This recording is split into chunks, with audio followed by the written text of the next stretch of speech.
اپنے آقا و مطاع صلی اللہ علیہ وسلم سے عشق و محبت کا ایک واقعہ یوں ہے جس سے آپ کی دلی کیفیت کا اظہار ہوتا ہے۔ باہر بعض دفعہ انسان کہہ سکتا ہے کہ یہ دکھاوے کا اظہار ہے، لیکن اندر بیٹھ کے، علیحدگی میں بیٹھ کر جس طرح آپ کے جذبات حضرت صلی اللہ علیہ وسلم کے عشق و محبت کے تعلق میں تھے، اس کا بھی ایک واقعہ سن لیں۔ حضرت ڈاکٹر میر محمد اسماعیل صاحب بیان کرتے ہیں کہ مولوی عبدالکریم صاحب مرحوم فرماتے تھے کہ ایک دفعہ دوپہر کے وقت میں مسجد مبارک میں داخل ہوا تو اس وقت حضرت مسیح علیہ السلام اکیلے گنگناتے ہوئے حضرت حسان بن ثابت رضی اللہ تعالیٰ عنہ کا یہ شعر پڑھ رہے تھے اور ساتھ ساتھ ٹہلتے بھی جاتے تھے۔ کنت السوادہ لناظری فعمی علیہ کا ناظر من شاء بادہ کا فلیمت فعلیہ کا کنت و حاضر۔ کہتے ہیں کہ میری آہٹ سن کر حضرت صاحب نے اپنے چہرے پر سے، چہرہ ڈھانکا ہوا تھا، رومال والا ہاتھ اٹھا لیا تو میں نے دیکھا کہ آپ کی آنکھوں سے آنسو بہہ رہے تھے۔ حضرت حسان حضرت صلی اللہ علیہ وسلم کے صحابہ میں سے تھے اور گویا آپ کے درباری شاعر تھے۔ انہوں نے حضرت صلی اللہ علیہ وسلم کی وفات پر یہ شعر کہا تھا، جس کا ترجمہ یہ ہے کہ تو میری آنکھ کی پتلی تھا، بس تیری موت سے میری آنکھ اندھی ہو گئی، اب تیرے بعد جو چاہے مرے مجھے پرواہ نہیں، مجھے تو بس تیری موت کا ڈر تھا جو واقعہ ہو چکی ہے۔ اس شعر کہنے والے کی محبت کا اندازہ کرنا بھی کوئی آسان کام نہیں ہے۔ حضرت مرزا بشیر احمد نے لکھا ہے، مگر اس شخص کے سمندر عشق کی تہ کو کون پہنچے جو اس واقعے کے 1300 سال بعد تنہائی میں، جب کہ اسے خدا کے سوا کوئی دیکھنے والا نہیں، یہ شعر پڑھتا ہے اور اس کی آنکھوں سے آنسوؤں کا تار بہہ نکلتا ہے۔ اور وہ شخص ان لوگوں میں سے نہیں ہے جس کی آنکھیں بات بات پر آنسو بہانے لگ جاتی ہیں، بلکہ وہ شخص ہے جس پر اس کی زندگی میں مصائب کا پہاڑ ٹوٹے اور غم و علم کی آندھیاں چلیں، مگر اس کی آنکھوں نے اس کے جذبات قلب کی کبھی غمازی نہیں کی۔ پھر ایک موقع پر پیر سراج الحق صاحب کی بھی روایت ہے، کہتے ہیں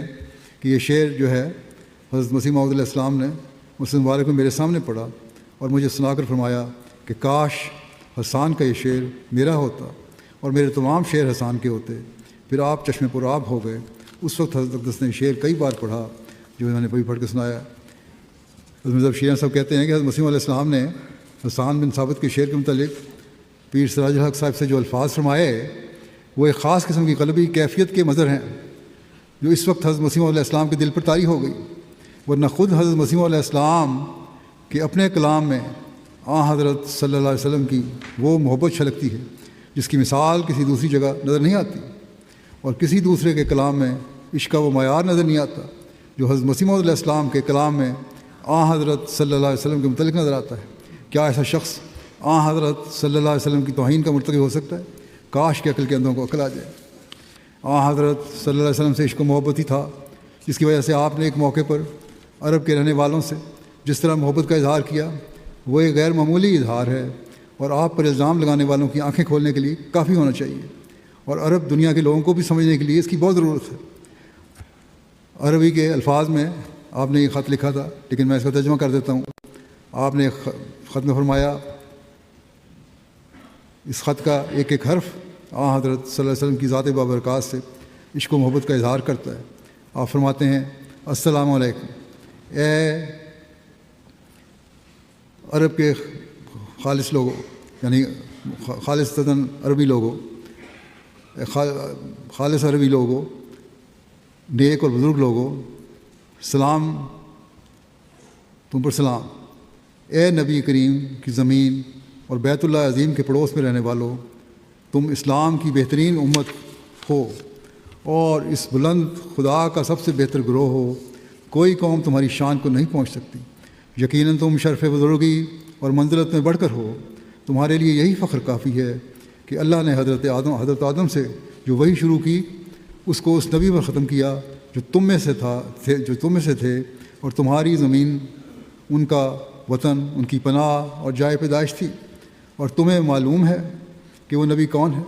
وہ محمد صلی اللہ علیہ وسلم، برگزیدوں کا سردار، انبیاء کا فخر، خاتم الرسل اور سب مخلوق کا امام ہے۔ ان کا احسان زمین پر چلنے والے ہر انسان پر ثابت ہے۔